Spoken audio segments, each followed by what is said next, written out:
Fala bom dia para a pessoa que está do seu lado. Fala bom dia, meu querido. Bom dia, minha querida. Como é que você está? Fala para ela assim, bom dia, bem-aventurado. Se é uma menina, uma mulher, fala bom dia, bem-aventurada. Bom dia, bem-aventurada. Glória a Deus. Se porventura a pessoa que está do seu lado não sabe o que é ser bem-aventurado, explica para ela. Você é uma pessoa feliz. Você é uma pessoa abençoada. Você é uma pessoa bem-sucedida. Profetiza sobre a vida da pessoa que está do seu lado. Amém? Esse lugar é um lugar de bênção. É um lugar de restauração. Onde a graça de Deus está aqui. Amém? A graça abriu os nossos olhos. A graça abriu os nossos olhos para nós podermos ver o reino de Deus. A graça abriu o nosso coração para nós podermos entender o reino de Deus. A graça nos deu amor para que nós possamos amar como Cristo amou. Bartimeu, quando ele clama, Jesus, filho de Davi, tem misericórdia de mim, é porque ele queria ver Jesus. E a graça de Jesus permitiu que Bartimeu pudesse ver com seus próprios olhos Jesus. Amém? Assim foi com a vida do apóstolo Paulo. Ele tinha uma visão natural, mas não tinha uma visão espiritual. A graça nos dá a visão espiritual. A graça nos revela quem é Cristo Jesus. Paulo pergunta, quem é você? Eu não te conheço. E Jesus fala, Paulo, eu sou a graça. E porque eu revelo a minha graça para você, a partir de agora, você vai conhecer o meu coração. Você vai conhecer o que eu tenho preparado para você. Amém? Muitas vezes nós temos olhos e não conseguimos ver a graça de Deus. Por isso que nós precisamos que as nossas escamas caiam. Para nós podermos entender isso que nós estamos fazendo aqui. Muitas vezes nós adoramos com os nossos olhos cheios de escamas. Ou com o nosso coração, seja como for, quando a graça entra na nossa vida, as escamas caem, o coração dilata, você está na presença de Deus, nesse lugar não tem falta alguma, nesse lugar não tem falta alguma, mas eu estou passando por lutas, estou passando por necessidades, o meu Deus, segundo a sua riqueza e glória em Cristo Jesus, há de suprir todas as nossas necessidades por causa do amor de Deus. Eu preciso ter essa visão. Eu não sou mais um mendigo. Eu não sou mais alguém que anda buscando de um lado para o outro a vida. Eu encontrei a vida. Jesus, Ele é a vida. Uma vez que eu encontrei a vida, tudo muda. Tudo muda. Tudo muda. Tudo muda. E é isso que nós precisamos ter um encontro com a vida. Diariamente nós precisamos ter um encontro com a vida. Amém? E nessa manhã eu quero dar sequência nas mensagens que a gente vem falando. Este é o 6º domingo que a gente vem falando sobre as bem-aventuranças. As bem-aventuranças são princípios claros e diretos de Jesus que nos ensinam a ter uma vida plenamente feliz. Quem quer ter uma vida plena e feliz? Todos nós, o ser humano busca felicidade. Busca felicidade em um passeio, busca felicidade nas coisas do lado de fora. Mas essa felicidade ela é passageira. A verdadeira felicidade está dentro de nós. Amém. Cristo fala assim, eu vos dou uma felicidade que é diferente da que o mundo dá. A minha felicidade é plena, a minha bênção é plena, a minha bênção te completa. Tendo você muito ou pouco, eu sou tudo na sua vida. E isso é que faz a pessoa ser bem-sucedida. Ela se torna uma cidadã do reino dos céus. A gente luta tanto nesse momento difícil. Eu tenho orado muito por cada um de vocês. Porque existe muita aflição do lado de fora. Existe muita pressão do lado de fora. Que quer fazer com que a igreja se perca nesse processo. E a gente sabe o que está acontecendo agora com essas leis que estão saindo aí no começo do mês. Existe uma voz que quer fazer você parar de ser igreja. Existe uma voz que quer colocar medo no teu coração. Existe uma voz que quer paralisar você. Que quer te mover de um lado para o outro para você buscar um lugar de paz. O lugar de paz, só existe um lugar de paz e de plenitude. É em Cristo Jesus. Estude, aprenda, se informe do que está acontecendo. Mas depois vai para o trono da graça, apresenta isso tudo para Jesus e fala, Jesus, diante dessa situação, o que eu devo fazer? Amém. E espere Jesus falar com você. Talvez você vai se surpreender. Talvez Ele vai mudar os seus planos.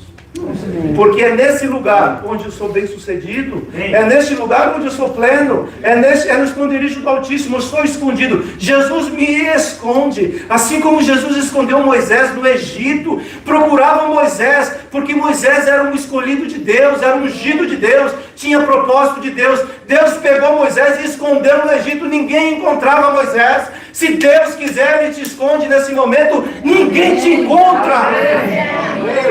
E é nesse lugar que nós precisamos estar. É esse lugar que tem a bênção do Senhor. É esse lugar onde, se Ele quiser, Ele envia corvos para te alimentar. Deus não mudou.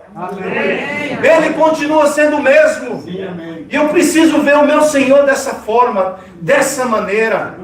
Amém? Por quê? Porque eu sou um cidadão do reino dos céus. As bem-aventuranças ou o sermão do monte são ensinamentos de Jesus para todos aqueles que desejam viver como discípulos. Jesus não estava fazendo um seminário para fazer pastor, nem para fazer profeta, nem para fazer nada disso. Jesus estava formando discípulos. Fala discípulos. Eu sou um discípulo de Jesus. Esses que desejam viver dessa forma, assumindo um novo posicionamento. O discípulo tem um posicionamento diferente. E fazendo parte, o discípulo faz parte de uma nova raça. Êxodo 19, 5 fala assim: agora, pois, se ouvirem atentamente a minha voz e guardarem o quê? A minha aliança, vocês serão minha propriedade peculiar dentre todos, porque toda a terra é de quem? Me dá a entender nesse texto que Deus estava falando para o povo assim: a terra é minha, mas o povo ainda não é meu. Eu quero que você, povo de Deus, seja povo de Deus. Deus está falando assim: eu quero cuidar de você, povo. Eu quero trazer você para perto como uma galinha traz seus pintinhos e cuida dela. Mas eu quero que você se torne o meu povo, minha propriedade exclusiva. Tem exclusividade nesse negócio. E vocês serão para mim o quê? Um reino de sacerdotes e uma nação santa. São estas as palavras que você falará aos filhos de Israel. Depois de 3 meses que Israel tinha sido liberto do Egito, o povo de Deus, Deus começa a trabalhar seu propósito de levantar uma nova raça, que deve ser renovada de geração em geração. O sacerdócio precisa nascer para o reino ser estabelecido. Tem que se levantar sacerdotes, aqueles que receberam o reino no coração e que agora estão implantando o reino, onde eles passarem. 1 Pedro 2,9, olha o que Pedro fala. Vocês, porém, são o quê? A geração eleita. Nós entramos nesse pacote, nós entramos nesse propósito de Deus.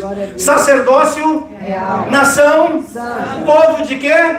Propriedade exclusiva de Deus, a fim de proclamar as virtudes daquele que os chamou das trevas para a sua maravilhosa luz. A igreja é o novo Israel de Deus. A graça de Jesus inclui a todos que receberam de todo o coração essa promessa. Não existe vanglória humana nisso, mas sim um povo bem-aventurado, um povo abençoado, que é chamado para proclamar as grandezas de Cristo Jesus. Amém. Glória a Deus. Muitas vezes a gente fica anunciando as pobrezas da humanidade. E Cristo fala assim: sai desse lugar, muda o teu posicionamento, e eu vou te mostrar as grandezas. Como o meu reino é grande, como o meu plano com você é bom, como você vai ser feliz na minha presença. Anuncie isso. A igreja foi chamada não para ficar choramingando as dificuldades, mas para anunciar as grandezas daquele que te tirou das trevas para a sua maravilhosa luz. Amém? Quem vive os princípios de Deus sabe que vai ser abençoado.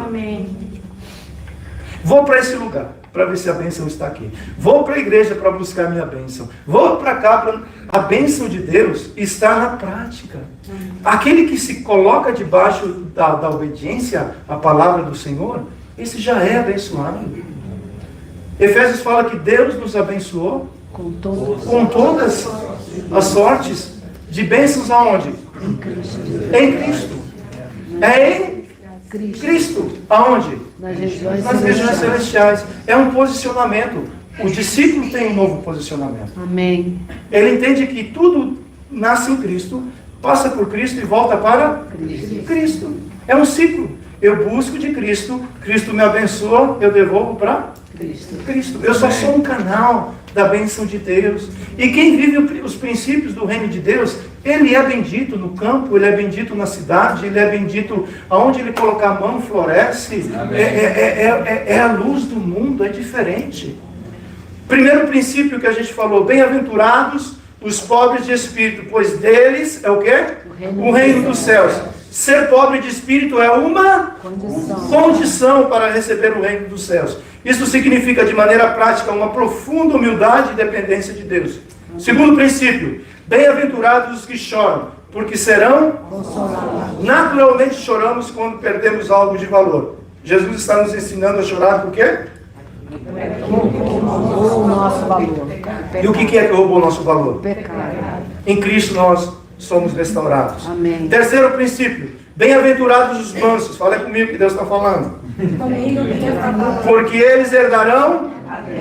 Os mansos são aqueles que confiam inteiramente em Deus, mais do que em suas próprias. Mansidão é força controlada. Quarto princípio, bem-aventurados que têm sede e fome de justiça, porque serão. Esses que foram justificados através de Cristo, agora são chamados para andar como Cristo. Isso é viver de acordo com o modelo de Deus. Quinto princípio, bem-aventurados os misericordiosos, porque alcançarão. Nessa bem-aventurança a promessa é receber a mesma coisa que oferecemos. Se você for misericordioso, receberá? Misericórdia. Se você perdoa, será? Perdoado. Ou seja, nos tornamos um canal de Deus. Quando perdoamos, o perdão passa dentro de nós. E somos? Perdoados. Quando somos misericordiosos, a misericórdia passa por nós e também recebemos? Misericórdia. Quando amamos, o amor passa por nós e também recebemos? Amor. Então, se você deseja ver essas mensagens, você vai entrar no nosso canal Vida com Vida Deerfield e você vai ver tudo isso lá, amém? E hoje a gente quer falar, se Deus permitir, do sexto princípio.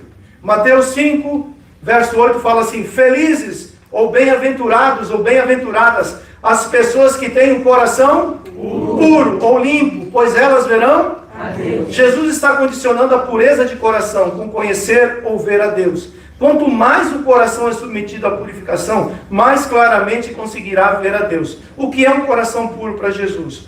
Puro e limpo no original grego significa kataros, que significa purificado pelo fogo, pela presença de Deus. Nós sabemos que o coração do homem ele não é puro. Ele se contaminou. Então, o profeta Jeremias fala que o coração ele é enganoso. E Jesus amplia isso, ele fala: aquilo que está no teu coração é aquilo que sai da boca. Então tem que ter um cuidado muito grande com isso. E o que purifica o meu coração? Tomando banho todo dia, eu esfrego na área do coração com um sabonete da Victoria's Secret ou whatever. Fica limpinho, meu coração fica limpinho. Tem até uma musiquinha que ensina as crianças, né? Como é que é?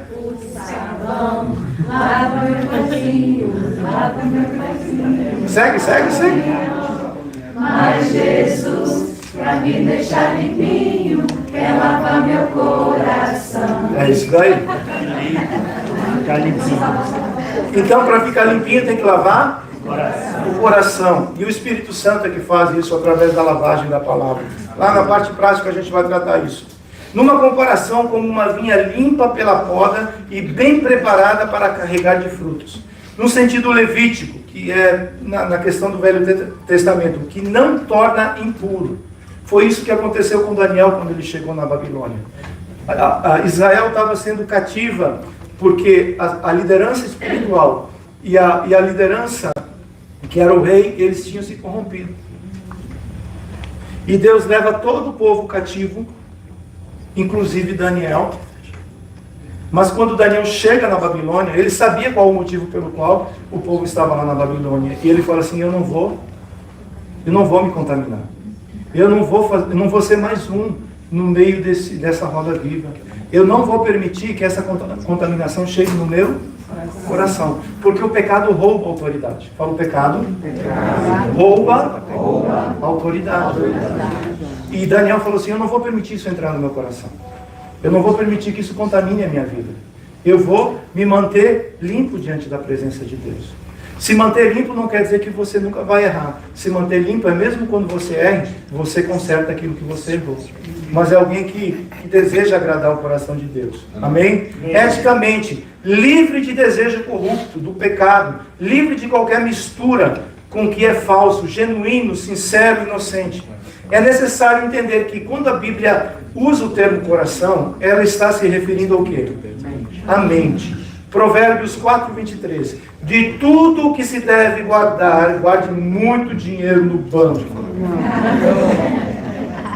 Porque isso vai guardar o teu coração.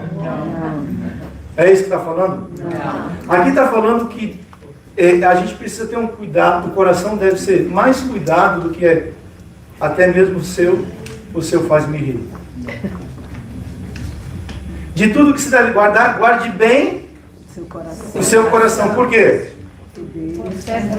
Porque dele procedem as fontes da vida. Em outra tradução fala assim, acima de tudo, meu filho, cuide bem do seu coração, porque dele depende toda a sua vida. Aqui é Davi, um homem segundo o coração de Deus, discipulando seu filho, Salomão.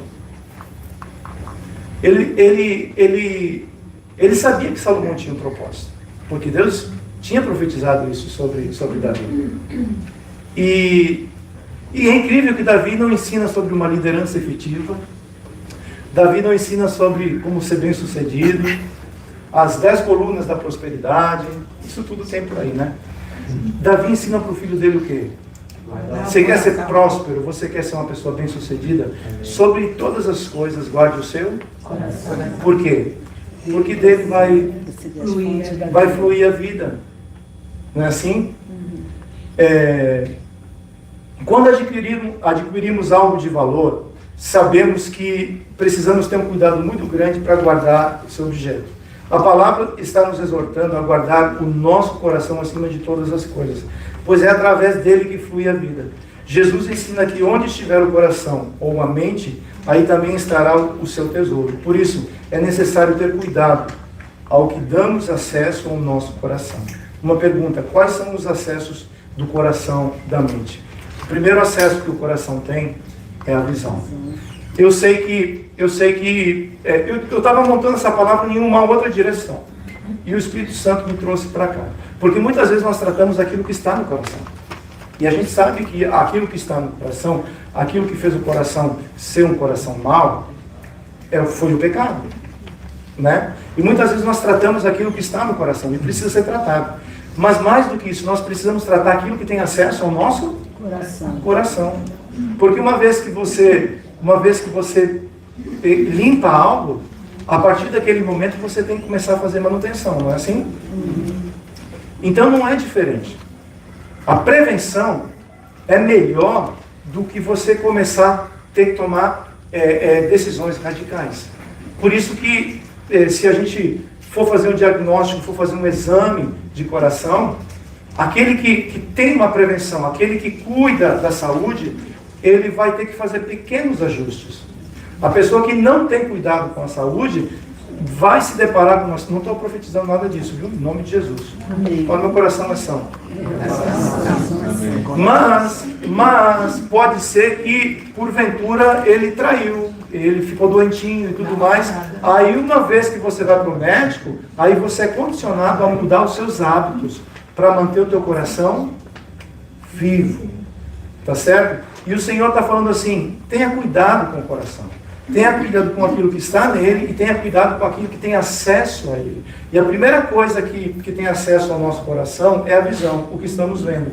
E eu vou tratar essa palavra basicamente em cima de Números 13 e a saída do povo de Egito, do povo de Israel do Egito. Números 13, 26 fala assim, vieram Moisés, Arão e a toda a congregação dos filhos de Israel em Cádiz, no deserto de Pará. Fizeram um relato do que tinham visto a eles e a toda a congregação, e mostraram-lhes os frutos da terra. Relataram a Moisés e disseram, fomos à terra a qual você nos enviou. De fato, é um fato. É uma terra onde mana leite e mel. Esses são os frutos dela. Verso 28. Mas o povo que habita nessa terra é poderoso. E as cidades são muito grandes e fortificadas. Também vimos ali os filhos de Anak. Ao longo do dia experimentamos diversas sensações. Sentimos a textura da toalha, o cheiro do café, escutamos música, degustamos um pão de queijo, oh, glória a Deus, e enxergamos o céu azul. Todas essas sensações chegam ao nosso cérebro e refletem o nosso comportamento. Os 5 sentidos, tato, paladar, olfato, audição e visão, são responsáveis por captar as informações do ambiente em que estamos e enviá-las para o cérebro, onde elas são processadas. No cérebro, tudo é associado. Fala no cérebro. No cérebro. Tudo. O cérebro trabalha por associação. Ele não é um sócio, mas ele trabalha muito bem isso daí. Amém? Onde elas são processadas. E é ele que organiza e armazena as nossas experiências. O resultado é uma construção de uma percepção do mundo exterior, a maneira como cada um enxerga. Deus prometeu ao povo uma terra que mana leite e mel, certo? Porém, essa terra ainda precisava ser conquistada pelo povo. Você fala assim, mas eu tenho uma promessa de Deus. Por que eu ainda não cheguei lá? Porque tudo aquilo que é bom está ocupado por gigantes. Você vai ter que lutar. Ah, mas eu achei que era só chegar em Canaã e colocar minha tendinha lá, e os gigantes falaram assim, chegou o povo de Deus, vamos embora, let's go guys, let's go. Você vai ter que aprender a lutar contra os gigantes. Era necessário ter visão para conquistar. Você vai chegar até onde o teu olho enxerga. Nesse momento de transição que nós estamos aqui, a gente pode pensar assim, vamos levando para ver o que vai dar. Eu quero dizer para mim e para você que esse é o momento que a igreja vai crescer. Amém. Amém. Glória a Deus. É o momento que a igreja vai crescer. Glória a Deus. Onde você encontra a visão? Em Deus. Eu preciso ter visão. Eu preciso ter visão na minha casa. Eu preciso ter visão no meu casamento. Eu preciso ter visão empresarial. Eu preciso ter visão nos relacionamentos. Eu preciso ter a visão de Deus. Porque senão eu não conquisto. Eu fico andando. Por que o povo não chegou em Canaã? Porque eles não tinham visão. Quem não tem visão fica andando em círculo. Não vai para lugar algum e só cansa. Igual barata tonta. Mas esse não é o meu caso. Fala, esse não é o meu caso. Pois havia gigantes na terra. Ou seja, para Josué e Caleb, a terra era boa. Para os outros espias, era terra de luta e derrota. A maneira que eu vejo a terra que Deus me deu, é assim que ela será para mim. Isso é um princípio que pode ser aplicado em qualquer área da minha vida. Deus te colocou nessa igreja. A maneira que você vê essa igreja, é a maneira que a igreja vai ser para você. Amém. Amém.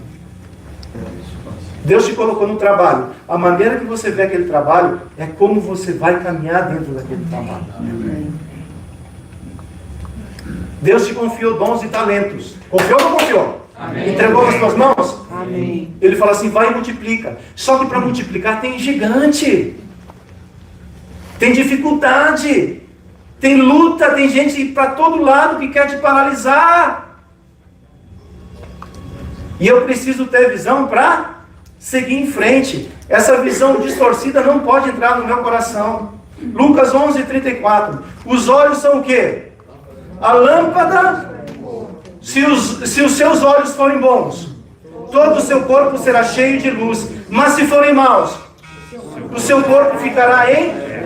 O olho é o meio de que o corpo dispõe para receber a luz. Tudo que entra em você entra através da tua visão. Tudo entra através do olho. E é incrível que isso vai influenciar no teu mundo interior. E se como eu vejo, o que eu vejo vai influenciar na minha atitude. Se os meus olhos forem bons nesse momento que nós estamos passando, eu vou ter visão para seguir em frente. Mas se eu não tiver visão, isso vai turbar a minha caminhada.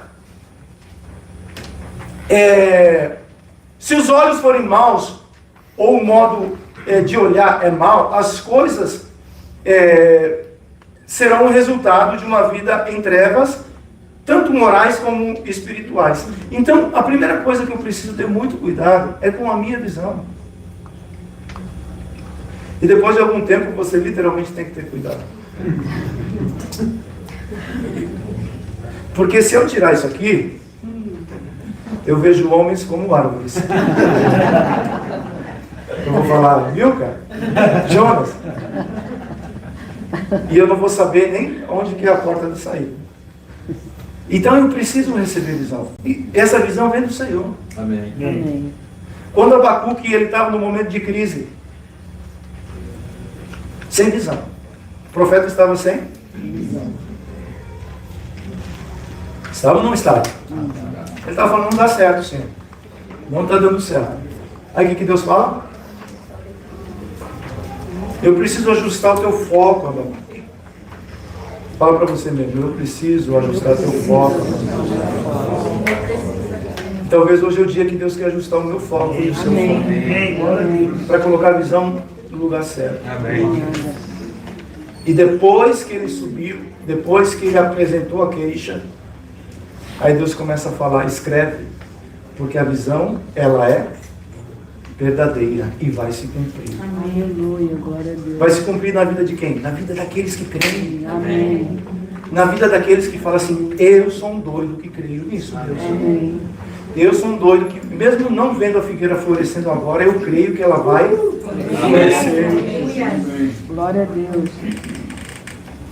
Segunda coisa que eu preciso ter atenção, para que não contamine meu coração. Cuidado com aquilo que eu falo. Números 13, 32. E diante dos filhos de Israel falaram mal do quê? Da terra. Do quê? Da terra. Falaram mal da terra abençoada que haviam espiado, dizendo, a terra pelo qual passamos para espiar é terra que devora os seus moradores. E todo o povo que vimos nela são homens de grande estatura. Palavras são sementes que produzem frutos correspondentes. Quem semeia murmuração se sente fraco, sem ânimo para conquistar nada. Mesmo depois de serem libertos do Egito, o povo continuava a murmurar. Isso fez deles um povo sem visão, sem esperança e sem alegria. Provérbios 18, 21. O que você diz pode salvar ou destruir uma vida.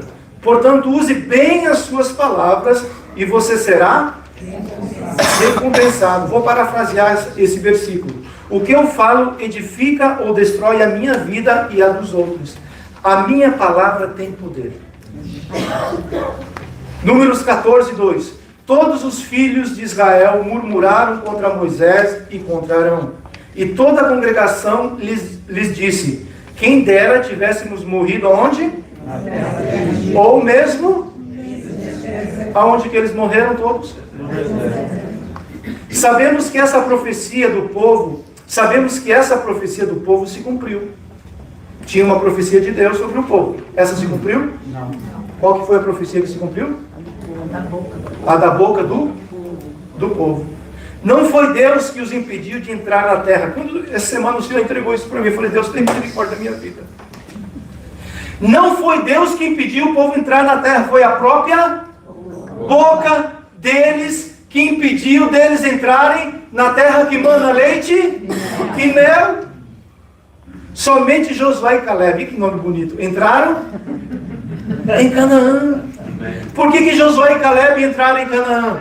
Porque eles calavam as profecias de desânimo e falavam assim, vamos povo, vamos entrar na terra, a terra é boa, a terra mana leite e mel, se o Senhor se agradar de nós vamos derrotar esse gigante. E eles tinham passado por 10 grandes milagres no Egito, 3 meses depois eles já tinham esquecido Tudo! E agora tinha uns gigantes lá, e eles falaram assim, eu não dou conta. Deus faz uma obra linda na sua vida. E você fala, louvar, Deus te dá você passa 10 anos orando pelo documento. E Deus faz, porque Ele é bom. Amém. Passa 3 meses e fala assim, mas esse documento que eu recebi não tem muito valor agora. Pera, deixa eu entender. Você sofre de amnésia ou eu estou ficando doido? Ou eu estou falando sozinho?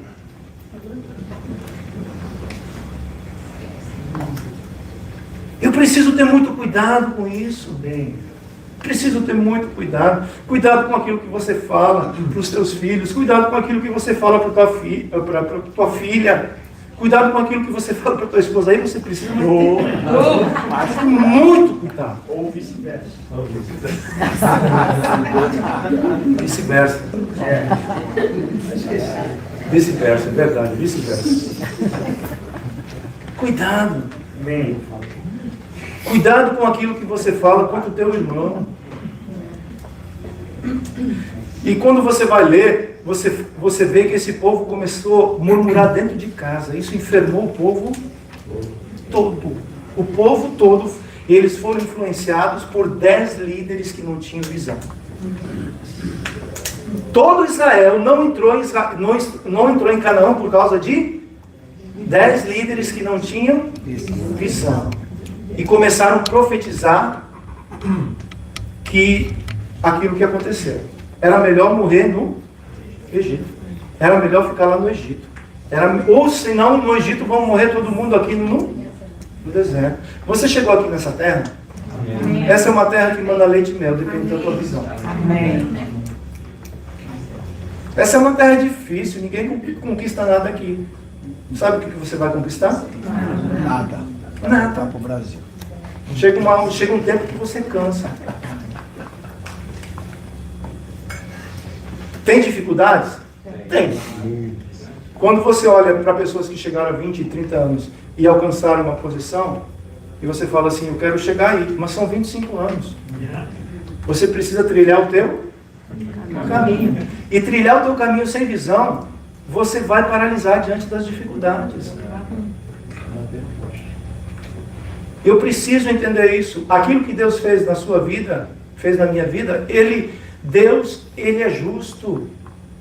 Deus, Ele é justo, Ele vai fazer na sua vida. Porém, você precisa aprender a vencer os teus gigantes. E você não pode deixar esses gigantes entrarem no teu coração. Porque eles querem matar, roubar e destruir. O gigante filisteu entrou no coração do exército de Israel. E por isso eles não tinham forças para derrubar Golias. E eles só murmuravam, eles só reclamavam. E quanto mais reclamavam, pior ficava a situação. Um dia chegou um doido, com um coração puro, um coração limpo, e falou assim, ei, o que está acontecendo? Quem é esse incircunciso que afronta o exército do Deus vivo? Ele vem com espada e lança. Mas eu vou em nome do Senhor dos exércitos. Aleluia. Nós vamos conquistar essa terra. Nós vamos vencer esses gigantes. Tem que ter alguém com visão. Tem que ter alguém com esse coração. Se não tem ainda, pergunte para Deus. Deus vai fazer isso na sua vida. Amém. Terceiro lugar, que pode contaminar o coração. Aquilo que eu escuto, a audição. Êxodo 5:7. Daqui em diante, não forneçam mais palha ao povo, para fazer tijolos, como antes, que eles mesmos ajuntem para si a palha, mas exijam deles a mesma quantidade de tijolos que antes eles faziam. Não diminui a cota, ou seja, é pressão, pressão e pressão. Eles estão desocupados e por isso gritam, vamos e sacrifiquemos ao nosso Deus. E imponham mais serviço a esses homens para que se mantenham ocupados e não deem ouvidos às palavras mentirosas. A audição também está conectada ao cérebro, ou seja, tudo está conectado à caixinha, né? Quando escutamos uma música que gostamos, é liberado o hormônio da dopamina, o hormônio do prazer, que estimula você, que coloca foco na sua vida. Quando você escuta algo agradável, quando você faz algo agradável, quando você escuta algo agradável, isso libera em você um hormônio que produz em você alegria, felicidade. De contrapartida, quando você também escuta algo mal, quando entra no teu coração, no teu ouvido primeiro, algo mal, isso também provoca em você uma reação.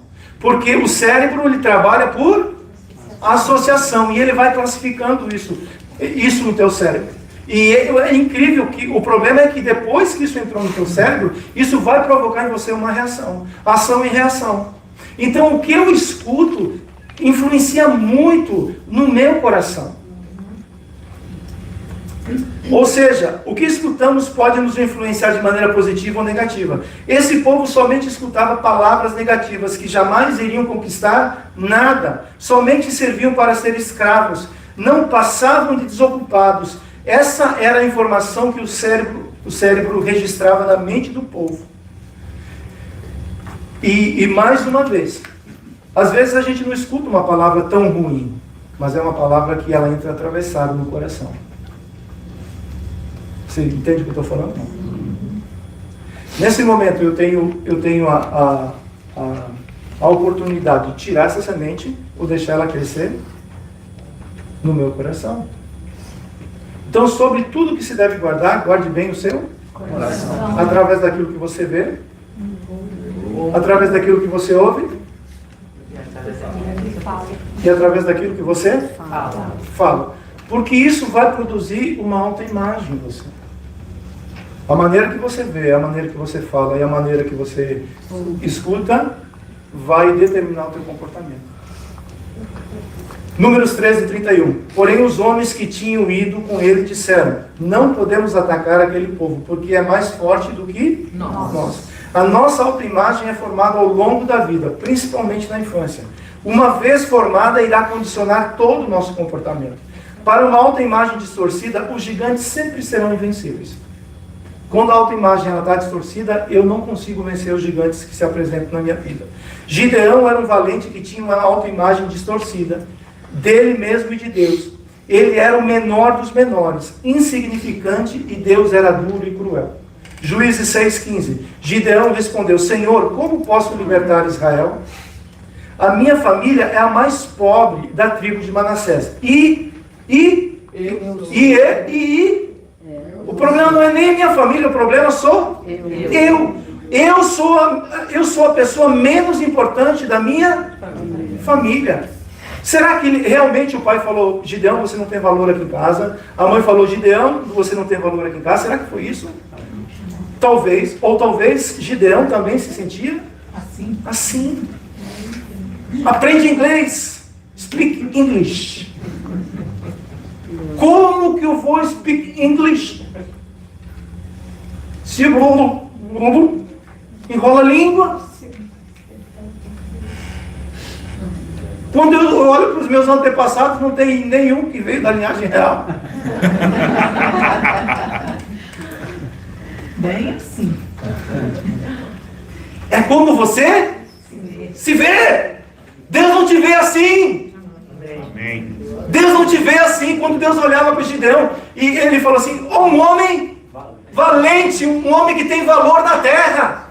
E Gideão falou assim: eu não tenho valor nenhum, eu não me sinto uma pessoa com valor, eu não sinto que eu tenho capacidade de alcançar nada. E Deus fala assim: você é alguém valoroso, tem que mudar. Sabe como, quando você vê algo, quando eu vejo essa Bíblia, eu vejo ela de cabeça para baixo.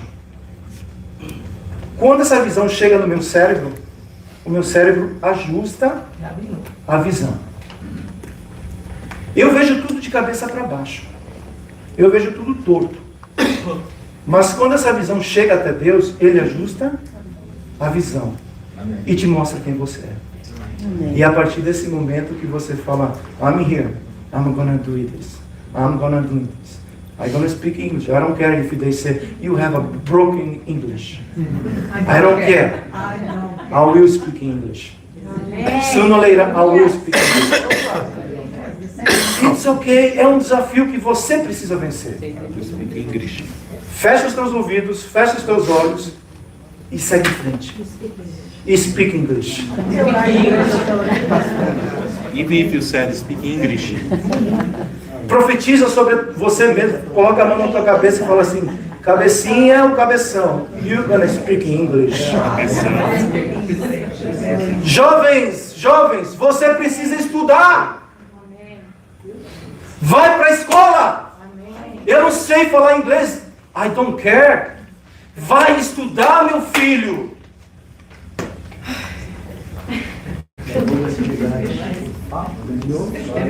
Pergunta para Deus criar um milagre na tua vida. E um milagre em mim. Quando você estuda a história da Elon Musk, você vai ver a dificuldade que esse cara encontrou. Ou você acha que você vai alcançar tudo de nada? Seria bom, né? Você vai ter que aprender a vencer os teus gigantes. E os maiores gigantes não estão do lado de fora, eles estão dentro de mim. Eles foram colocados quando eu nem sabia o que era. E eles vão crescendo, eles vão tomando proporção. E eles vão direcionando o meu comportamento. Eu preciso guardar o meu coração. Mas e aí a história? Ok, isso tudo é aquilo que eu preciso ter cuidado. Mas como é que eu posso purificar o meu coração? Primeira coisa que eu preciso fazer é fazer do coração, da mente, um depósito da palavra. Deuteronômio 5:6. Portanto, ame o Senhor, o seu, de todo o seu, de toda a sua alma e com toda a sua força. Estas palavras que hoje lhe ordeno estarão no seu coração. Você as inculcará aos seus filhos e delas falará quando estiver sentado em sua casa, andando pelo caminho, ao deitar-se e ao levantar-se. Também deve amarrá-las como sinal na sua mão, e elas serão por frontal entre os olhos. E você as escreverá nos umbrais da sua casa e das suas portas. Amém. A palavra é um agente transformador. TikTok não transforma ninguém.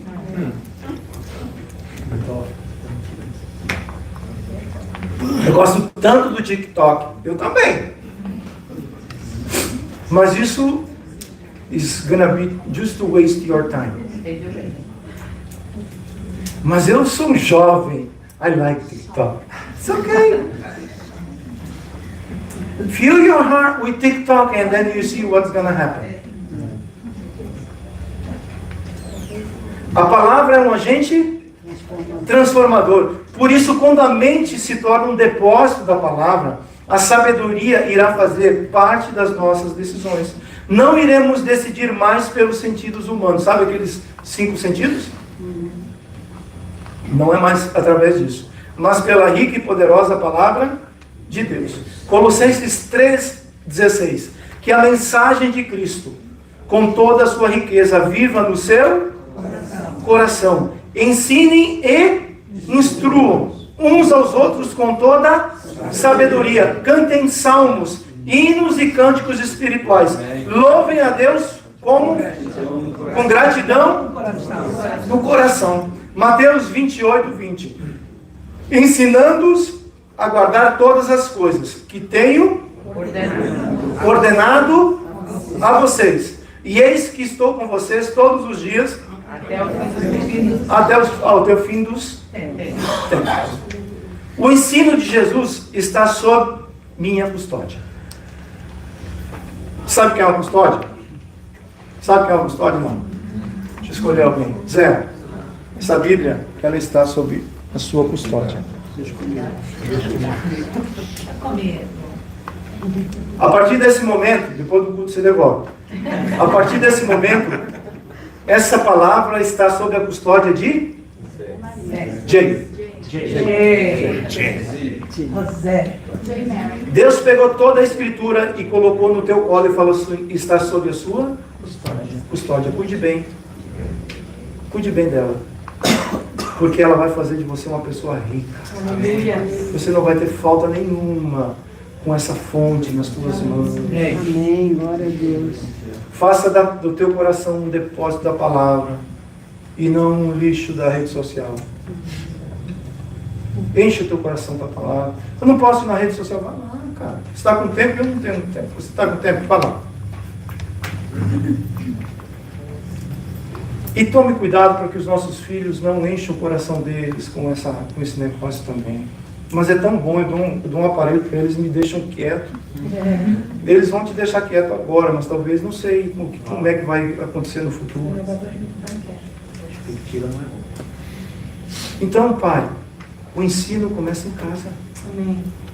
Quem deve inculcar a palavra no coração dos filhos? Quem deve ensinar? Em casa. Amém. Em casa. Em casa.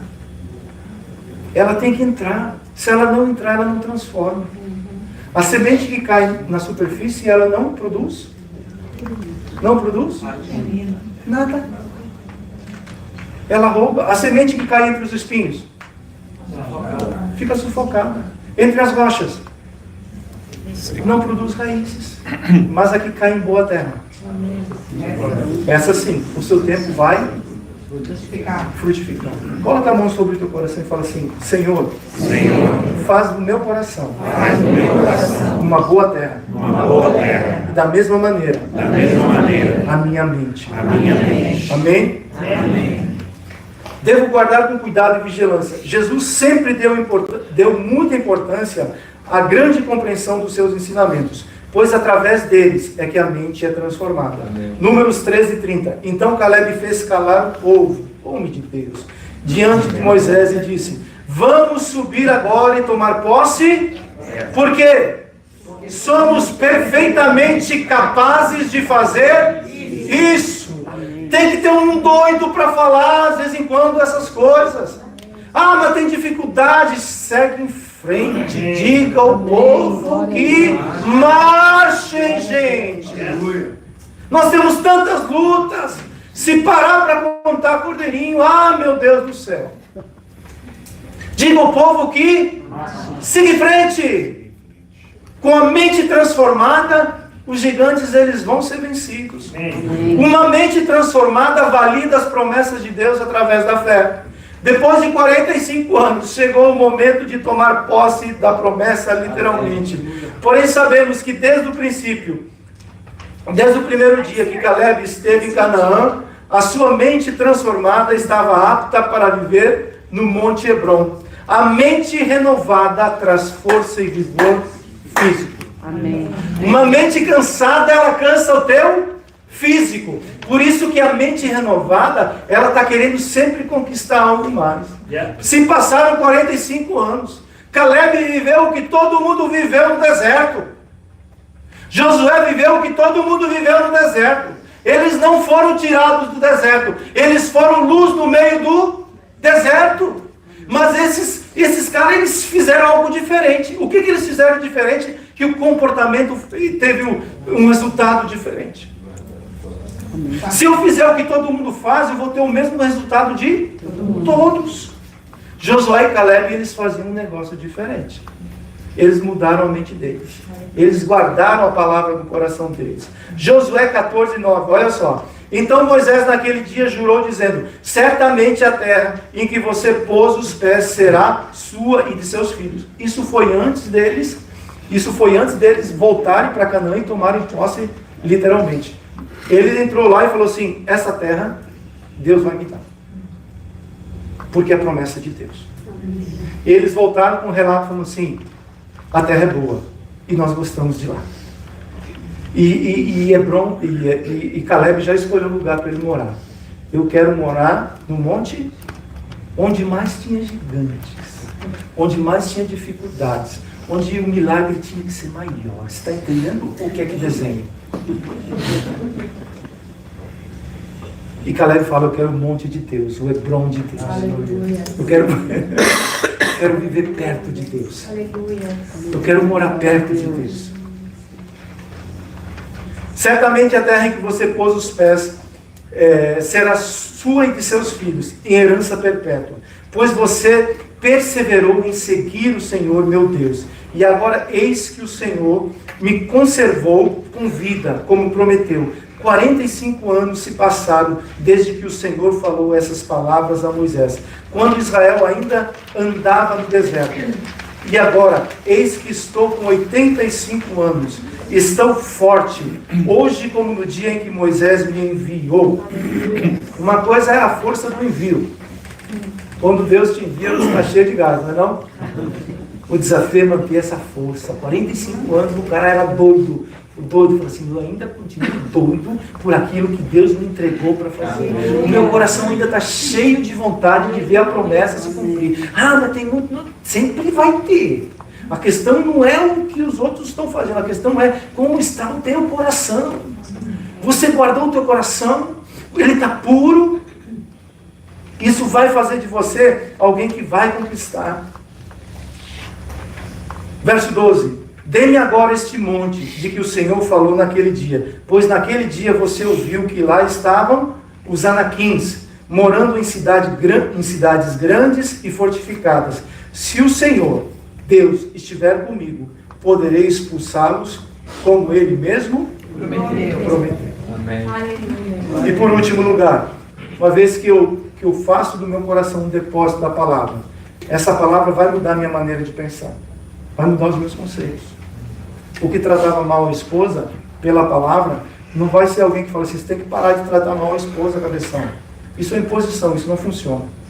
Mas alguém que é lavado pela palavra, alguém que entende que é o Espírito que está falando com ele, essa pessoa vai ser transformada. Amém. Por que a gente não fala sobre dízimos e ofertas? Porque essa é uma obra que o Espírito Santo tem que fazer no teu coração. Eu não sei pedir nem $10. A gente está para fazer um churrasco agora, no domingo que vem, e a gente não sabe cobrar $10. Não sabe cobrar. Nós não sabemos. E eu não fui chamado para isso. O Espírito Santo tem que falar com você. Amém. Você é parte da obra? Amém. É você e Deus. Eu não quero falar para você que Deus vai te abençoar se você dar aqui. Você já é abençoado.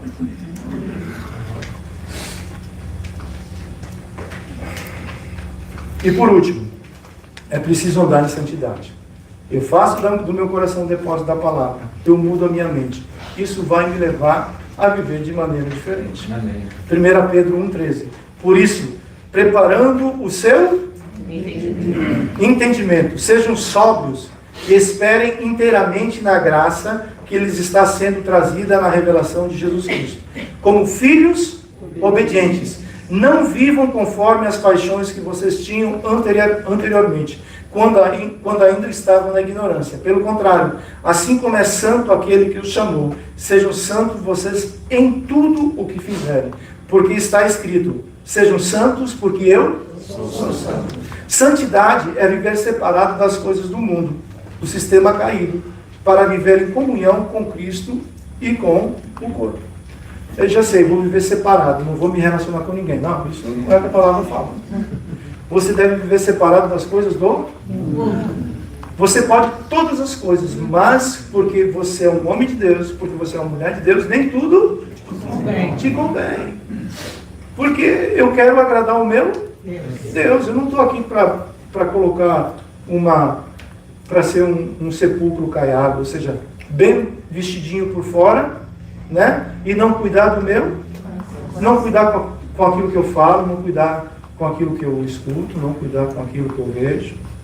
Eu não quero, quero fazer a oração que Davi fez. Senhor, sonda-me. Senhor, conhece-me. Vê se é em mim algum caminho. Por quê? Porque eu quero andar pelas veredas da tua justiça. Então, é necessário me separar dessas coisas. Mas eu vou me separar dessas coisas para quê? Para viver em comunhão. Para mim viver em comunhão, eu preciso viver em santidade. Porque eu não sei se você sabe, os teus irmãos têm dificuldades. O teu relacionamento santifica o teu irmão. Amém. E vice-versa. O apóstolo Paulo fala que o marido santificado, justo, ele santifica a e vice-versa. Por isso que Deus fala assim, quando você se aproxima de mim, você precisa ter esse coração, porque eu sou santo. É necessário santidade. essa mensagem ela nunca mudou. Essa mensagem não pode mudar. Porque esse é o Evangelho de Cristo. Esse é o Evangelho de quem conquista a terra. Esse é o Evangelho de quem quer manter o coração puro. Amém. Davi orava para Deus sondar e purificar o seu coração. A santidade era muito bem entendida pelo povo hebreu, mais precisamente pelos sacerdotes. Porém, Jesus ensina que todos os que nasceram de novo devem ter um coração como de uma criança. Mateus 18:2, desculpe. Jesus chamou uma criança, colocou-a na frente deles e disse: eu afirmo a vocês que isto é verdade. Se vocês não mudarem de vida e não ficarem iguais às crianças, nunca entrarão no reino do céu. A pessoa mais importante no reino do céu é aquele que se humilha e fica igual a esta criança. Amém. Porque aqui os discípulos estavam falando assim: quem é o maior entre nós? O coração começou a crescer, sabe? Começou a tomar proporção. Tem que ser o menor. Agora eu consigo discernir os milagres de Cristo Jesus. Agora eu consigo dar conselho para Jesus. E o coração do homem está sempre buscando essa posição, sabe? E é normal, não me entenda mal. Você está no seu trabalho, você precisa crescer lá. It's ok de você alcançar posições. Porém, não deixe que essas posições alcancem o teu coração. E o coração dos discípulos que estavam andando com Jesus 3 anos. Eles fizeram o GER deles naquela semana, foi: quem é o maior entre nós? O tema do GER.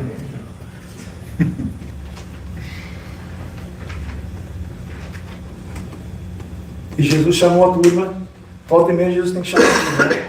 Turma, senta aí. Eu cheguei aqui, o meu amigo cabeludo estava meio triste hoje. Fica cabeludo, não fica triste não, cabeludo. O que aconteceu? Ele falou assim: ô Tato. Poxa, sempre o Tato, cara. Eu falei para ele assim: I love o cabeludo. Ele falou, piscou de olho. Acho que ele está melhor agora. Porque o cabeludo estava chateado com o Tato, mas o coração dele, ele muda rapidamente. Não é assim?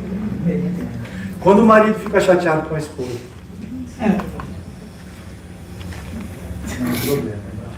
para mostrar quem manda aqui em casa, eu vou dormir no sofá hoje. Aí no meio da noite você fala: meu Deus, o que eu estou fazendo? E a madame lá dormindo. E o problema é que depois tem que consertar 2 vezes, né? Tem que consertar o que errou e tem que consertar o que errou 2 vezes. E as costas.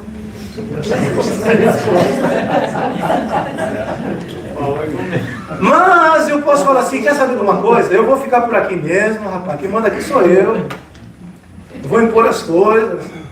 Aí fica 15, 20 minutos. Um mês. Não fica não, né? Porque o homem tem necessidades. O maior problema é que a mulher é inteligente. Entendeu?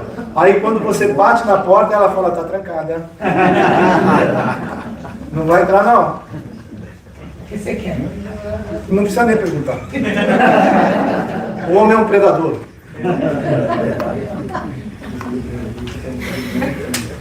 O coração de uma criança é inocente. Inocência é a ausência de má intenção, retidão moral, integridade. Não guarda mágoa. Sobretudo o que você deve guardar é o seu coração. Não guarde mágoa no coração. A criança é pura. Um coração puro não é perfeito, mas é purificado do mal. A criança não guarda mágoa. A criança até pode se magoar por algo. Às vezes fica magoado mesmo por tal. Mas em seguida muda rápido a sua atitude. A criança é transparente. A criança fala o que pensa e pensa o que fala sem maldade. A criança, no coração da criança, existe a verdadeira adoração. Da boca das crianças é que vem a verdadeira adoração. Eu preciso adorar como uma criança.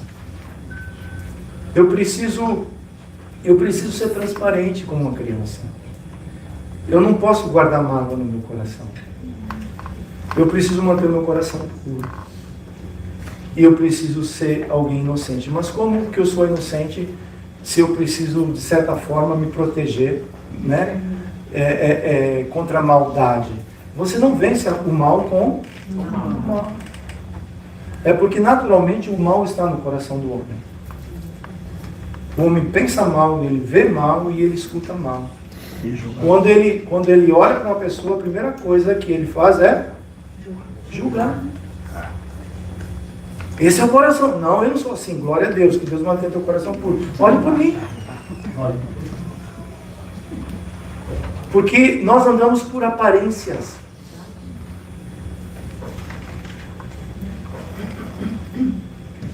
A conclusão. Os meninos do louvor, pode vir para cá, por favor. A promessa é que os puros de coração verão, ou melhor dizendo, conhecerão a Deus pessoalmente. Você quer conhecer a Deus pessoalmente? Salmos 24, 3. Quem subirá ao monte do Senhor? Davi estava fazendo duas perguntas aqui.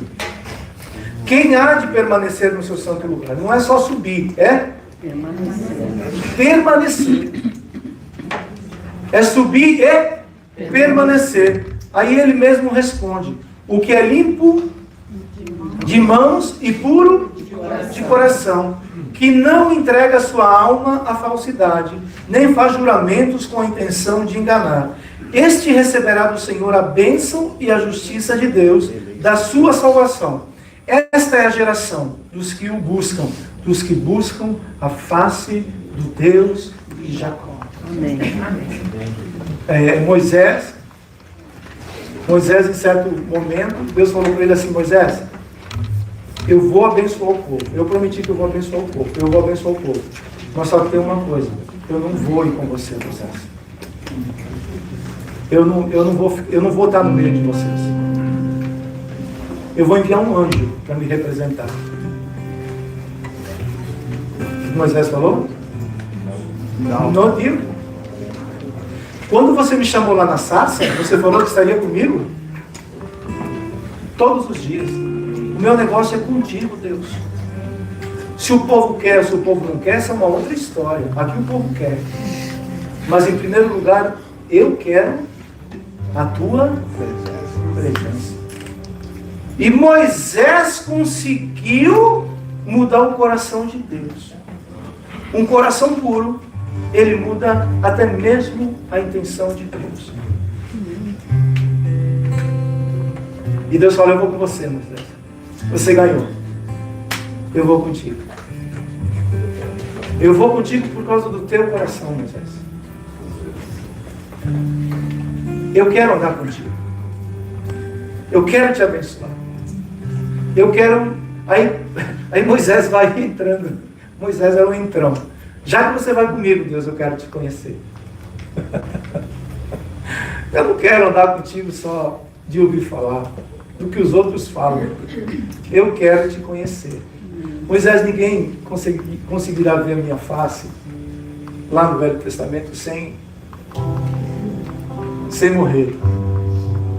Mas eu vou abrir uma exceção para você, Moisés. Eu vou passar e você vai ver quem eu sou, Moisés. Por causa do teu coração, Moisés, eu me revelo a ti. Por causa do teu coração, igreja, eu envio o Filho. Amém. E o Filho é a imagem do Pai. Amém. Aquilo que o Filho faz são as mesmas coisas que o Pai também fez. Por causa do teu coração. Amém. Se o teu coração for puro, se o teu coração for limpo, você verá Deus. E o que significa ver a Deus? Significa tudo. Tudo muda. Talvez não mude as coisas do lado de fora, mas dentro, tudo muda. Amém. Tudo é diferente. Amém. Quem subirá ao Monte Santo do Senhor? Quem permanecerá naquele lugar? Os que têm mãos limpas e um coração puro. Esses são aqueles que buscam a face do Deus de Jacó.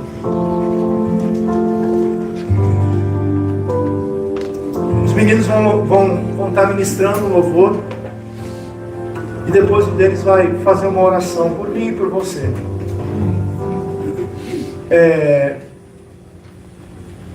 E a oração que eu preciso fazer nesse momento é: Senhor, você me sonda. Você me conhece. Essas 6 semanas que a gente tem tratado sobre essas bem-aventuranças, isso tem mexido comigo. Isso tem me feito pensar se eu sou uma pessoa humilde, uma pessoa dependente de Deus, se eu desejo o consolo do Senhor, se eu realmente quero me tornar uma pessoa mansa, uma pessoa que depende de Deus, se eu tenho fome e sede de justiça, se o meu coração é um coração misericordioso, ou se quando eu saio daqui é dente por dente, olho por olho. É isso que Jesus estava ensinando para o povo. Porque Jesus, ele quer formar uma nova raça, com novos conceitos. E do coração procede todas essas coisas. Tem um versículo que está, se não me engano, em Jeremias 31, 33. Alguém abre aí, por favor, e leia. Fica de pé e leia esse versículo. 31, se eu não me engano, 31, 34. 31, 33 e 34. Não, o Zé vai abrir. Abre aí, Zé. Jeremias 31. Está na tua custódia, meu irmão. Quem encontrou, levante e leia, por favor. Pode ler. Porque esta é a aliança que farei com a casa de Israel, depois daqueles dias, diz o Senhor. Na mente lhes imprimirei as minhas leis, também no seu coração as escreverei. Serei Deus deles, e eles serão meu povo. Não ensinará jamais cada um ao seu próximo, nem cada um ao seu irmão, dizendo: conheça o Senhor, porque todos me conhecerão, desde o menor até o maior deles, diz o Senhor, pois eu perdoarei as suas iniquidades, e os seus pecados jamais me lembrarei. É isso que Deus quer fazer conosco. É isso que Deus quer fazer. Deus te ama muito, muito, muito, muito. Não importa a situação. Eu sei que às vezes na caminhada do nosso coração ele pode ficar machucado, ele pode ficar dolorido, ele pode até sabe lá o que aconteceu. Mas quando eu chego diante da graça de Jesus, quando eu chego diante desse que me amou de maneira incondicional, o que eu fiz não mudou o amor de Deus por mim, jamais mudará. Quando eu chego diante dele e falo para ele assim: Jesus, meu coração não está legal, mas eu sei que o Senhor é o melhor cardiologista que existe por aí. Faz uma transfusão, se for necessário mudar, ou conserta aquilo que precisa ser mudado, porque eu não quero viver mais condicionado, não quero mais viver dessa maneira. Tem um louvor que fala: recebi um novo coração do Pai. Esse coração é um coração regenerado, é um coração transformado, é um coração novo. E porque ele é novo, ele declara a paz de Cristo. Porque ele é novo, ele tem comunhão. Porque ele é novo, ele perdoa. Mudou? Tá? Estava escolhido? Então, se dá, dá? Eu não fiz 3 gols, mas... Pode ser?